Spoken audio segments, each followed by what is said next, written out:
Hey guys, Matt Paulson here. A couple of weeks ago, I was invited to attend a Christmas party that entrepreneur Kevin Tupy held for his real estate and business development firm, which is Creston Capital Holdings. The event was held at the new Tavern 180 restaurant, which is at 69th and Western. The food was really, really good. I highly recommend it. I like the chicken parmesan there, and I've also had the salmon there, also really good. But the party was attended by some very prominent leaders in the Sioux Falls real estate and downtown business community, and it was just a great event all around.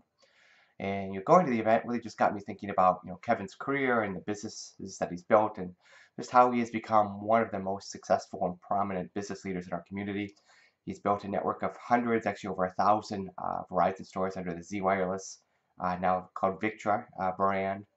He owns at least 20 retail and buildings and apartment properties in Sioux Falls. He owns 4 downtown buildings, and his investment firm Creston has invested over 100 million in real estate and operating companies just around the country. Owns a private jet, and he even has a watch collection that is as good or better than mine, which is great. Kevin's just a really cool guy. He's had an incredibly successful career, but what I think is most interesting about him is that he just doesn't fit anyone's mold, and he doesn't do a lot of the things that you would think that a business owner might spend their time doing in Sioux Falls. He just doesn't go to a lot of like professional networking events or a chamber of commerce mixers, stuff like that. Doesn't do those things. He's very charitable, but there's also not any big flashy corporate sponsorships that bear either his name or the name of his companies. And he's much more likely to be seen wearing a "Live Long and Prosper" Star Trek T-shirt made by his own T-shirt company than either a blazer or a suit or anything that you would expect a business owner to wear. He also doesn't spend a lot of time trying to get press coverage. He doesn't try to win a bunch of business awards. This guy has never written a blog post, let alone a book. Yet somehow he is one of the top 10 business leaders in our community in terms of past business success and probably personal wealth as well. He just kind of does things his own way, works very hard, but he really isn't concerned about kind of playing the game or really what other people think about him. If you want to make a name for yourself and really be successful like Kevin has, there's kind of a standard list of best practices. You can find these on any Google search for like personal branding and making a name for yourself. And this list is like, define who you want your audience to be, to create content so that you can become an industry expert like I'm doing now. Develop an online presence.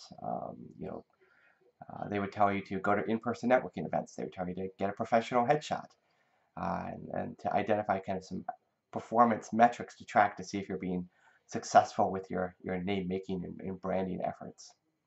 I talked to Kevin and he says he hasn't done any of those things and he's never really actively tried to build a personal brand yet. There he is as a successful entrepreneur. He has every business connection he would ever need, lots of friends. He's also very well known in the business community. As I've gotten to know Kevin over the last couple of years, the really big lesson that I've learned from him is, that doing interesting work, building a successful business and just generally being impressive is 100 times more important than trying to look impressive. So it's not about the well-polished LinkedIn profile. It's not about having a fancy suit, a nice watch to going to networking events. All those things really don't matter unless you're also being a mover in doing things and not just a handshaker. Being a mover is more important than being a handshaker.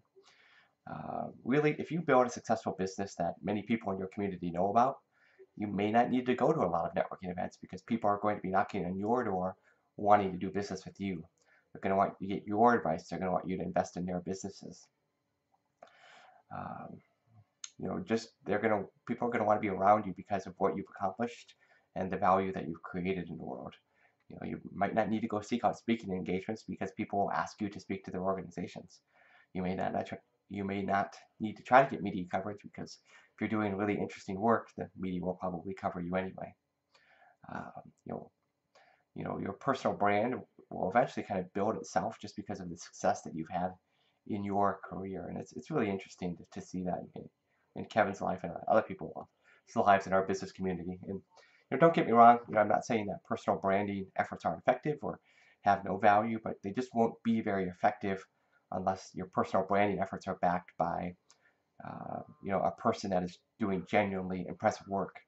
If you're a junior financial advisor, God bless you if you are, and you have a well-polished resume, a killer LinkedIn profile, and an Instagram profile that would, make a Kardashian jealous. You're still a junior financial advisor, and there's an upper limit as to what kind of personal brand you can do having done that type of work. So I'd suggest if you focus your time and your energy and your attention at doing kind of actually impressive work, the rest will follow that work. Um, if you build a fantastic business that people know about, you can do some basic personal branding later, and build a much more successful and larger personal brand than just being who you are today and trying to brand that as somebody that people would want to know. That's it for this video. Thanks for watching.